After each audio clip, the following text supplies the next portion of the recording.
সবাই বলে মায়ের আশীর্বাদ থাকলে তার কাজ সব ঠিকঠাকই হয়ে যাবে। দেখো 3-4 দিন বৃষ্টির পর আজ একটু রোদটাও না, একটু কিন্তু আকাশ পরিষ্কার হয়ে আছে। আজকে যেহেতু মায়ের পুজোর রান্নাবান্না হবে, তাই সকাল থেকে কিন্তু আকাশটা অনেকটাই ধরে গিয়েছে।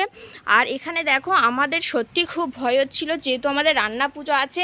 এখানে নতুন উনুন করা হয়েছে, সেই উনানগুলো কিন্তু এখনও পর্যন্ত শুকায়নি। তো আর কাঠকুটো সে তো তার বালাই নেই, কি বলবো আর তোমাদের, কাঠকুটোগুলো একেবারেই ভিজে গিয়েছে।